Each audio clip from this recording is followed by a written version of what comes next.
Hello everyone, Danny here today to talk to you about book number 8 in Philip C Quaintrell's Echoes Saga. This is the final book before the finale, the book that leads up to the end. And it is one of the better books in a series. It's a book that does one of the best jobs I've seen of setting up the finale. There's a lot that happens in this book. It starts off on a real downer. It starts off with Vigon abandoning everyone. He feels like the rebellion would be better off without him. He's not a coward. He's not that, but he's taking personal responsibility for his men, which I understand. He feels the guilt and it overwhelms him, and he ends up abandoning. Another major key player in the rebellion abandons the rebellion to go on his own personal quest. Another major key person in the rebellion gets sent off on a mission to bring back help. Well, so you've lost 3 key pieces. The rebellion is just being battered by Elijah. I mean, they're on the run. They're not winning anything. They're getting decimated left and right. Elijah's doing a lot of things that really don't make a lot of sense from a taking over the realm for eternity kind of sense at this point in time. So one of the things this book does is you learn why he's doing all that. Before I get into this, though, if you like my channel, subscribe. Turn on notifications. If you like the video, hit the like button, please. Also, I apologize that it has taken so long for me to get this video posted. Back in August of last year, I got COVID and pneumonia, in and out of the hospital 4 times, on oxygen. My lungs are not fully recovered. Should make a full recovery, but they're not yet. But I'm finally strong enough I can record a video. That's why it took so long. I apologize. Now back to this. So you have major leaders that have left. The rebellion is on the run. It's being chased all over the place. You've got battles within the remaining leadership about what they should do and how they should, go about what they're doing. And then you've got a strong ally that's coming to join them. A very strong ally that while it shouldn't win overall, would definitely tip the scales on their side. And they get decimated almost too easily. You're left sitting there wondering, how could they not have prepared and planned for what ends up happening to them? The leader that was sent on a personal mission to bring back help that was expected, help that was planned for, can't bring that help back. The group that she sent to retrieve has turned their back on the rest of the world, says, we're tired, we're done, we want nothing of it. We found a personal little haven of peace right here, so you all wore it out without us. We flat out refuse to help. And that's the group that could turn the tide in this war like that. I mean, if they came back and joined in, the impact would be immeasurable. And instead, they turn their back. They don't come back. But then things start to kind of happen. The person who's went on the personal mission, I'm trying to tell it this without giving away too many spoilers, give you a reason to listen, because you really should listen to this book in the series. They do manage to rescue an important ally. Through the rescue of that ally, they discover exactly what Elijah's plans are. Now, when you first hear Elijah's plans, you think that doesn't make any sense. That's impossible. How could that happen?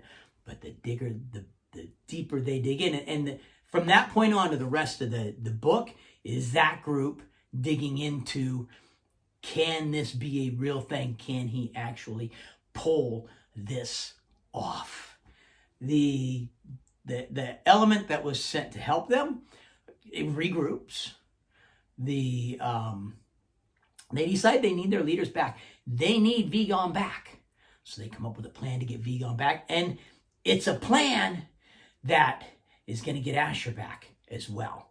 And I just gave away a name I was trying not to give away, but there you have it. So they put this plan in place, and it's not a plan I would have thought of, but it works beautifully. And so then you get the elements of the rebellion back. In the process of getting the elements of the rebellion back, they win a major battle, a major, huge battle.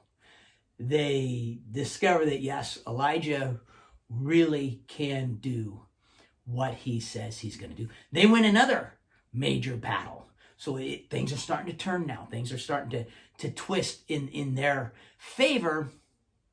They still haven't won yet, but it ends on a significantly higher note. The coolest part of the entire book, my favorite part of the entire series, and the final book is out. I have listened to it already, but my favorite part of the entire series, a couple of my son's favorite parts of the entire series, happens at the end of this book. We have a character who's ran through the entire series. He's been there from the very beginning, and something happens to this character that completely changes who the character is, completely changes the character's role, and will alter this character's life forever. It's one of these things that as it's happening, you see it coming, but it's like you see it coming through a fog or a mist. So it's not clear. This is what's happening. It's more like, wait a minute. Ooh, I think that's, is this happening? Is this really happening? What I find really interesting, so I'll provide links down below. I did an interview with the author. I broke it up into 3 separate parts, I think it was, because it ended up going really, really long. And he talks about his writing style, Philip Quaintrell's writing style. He writes as if he's sitting back watching a movie, and he doesn't pre-plan things out. That he's as much caught by surprise as everyone else. And in the interview, we talk about the fact that he had the same reaction I had and my sons had to what is going on here. We were all like, oh, is this really happening? I think this is happening. Oh, and then when it happens, we're like, oh, yes, oh, so exciting. Same time, brings up a lot of questions for the next book. So going into book 9, how are they going to defeat Elijah and Elijah's plan? Of course, that's the big main plan. But there's some smaller threads, smaller questions that have been brought out specifically in this book. That event that I talked to you about that happens at the end of the book. How is that going to carry over to the next book?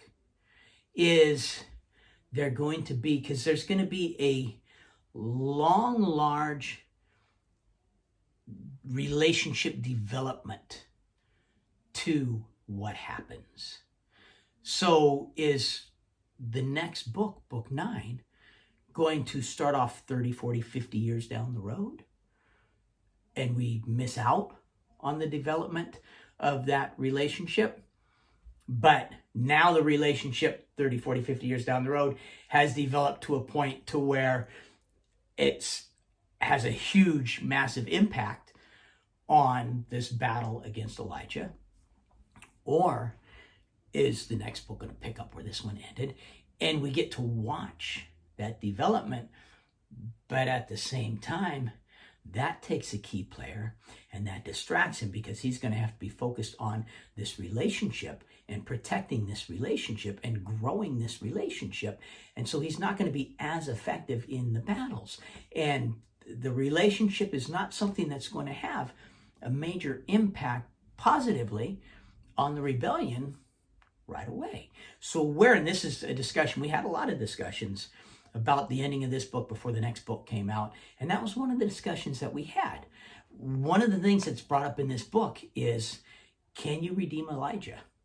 Is Elijah truly as evil as he seems to be? Or is it that Goliath has completely taken over and is doing all of the thinking for him? And if you can somehow separate Goliath from Elijah, will Elijah then be redeemable? And you have two very distinct camps. One camp is for trying to redeem Elijah. One camp believes that Elijah is beyond redemption, either because he is truly the evil monster that he is, or because they wouldn't want him to be broken free from Elijah. Because if he all of a sudden broke free from Elijah, went back to who he was before, he would then have to live with the guilt and the pain of who he became and what he did. And they feel like that would be more of a punishment than him just being executed right out. Also, would the realm allow him to be redeemed? Or would the realm demand his death and his punishment for who he was and what he did and what he became? All of these leave off. This is why I say it's one of the best, second to last books. I don't know what you call this type of book, but, leading into the finale, it does not leave you in a place where you know for certain they're going to win and this is how they're going to win. It's pretty balanced at this point in time. Tips slightly in Elijah's favor, but it's been slowly tipping back into the rebellion's favor, and it's fairly well balanced. You've got some last minute questions that have been added in there that leave you really wondering just how even the next book is going to begin, let alone progress. As with all of his books, no language, no sex, no extremely graphic violence. I would have loved to have had this series when the boys were younger. We would have listened to it in the cars and had a great time listening to it. It would not have bothered me at all. No parental warning stuff. Narrated, same narrator. They stuck with Stephen Brand. He does a great job as the narrator, so there's no break in the narration into this book. Just really, really happy with this book, with the direction it took, with the ups and downs, the emotional highs and lows, and the way it plays out. If you like my review, please hit the like button. If you like my channel, subscribe, turn on notifications. Questions, comments, feedback. It's what the comment section is for. Love to hear from you. Please put them in there. But no matter what else you do today, make sure that today you listen to at least one really good audiobook. And I most definitely recommend the Echoes Saga by Philip C Quaintrell. Thank you. Have a good day.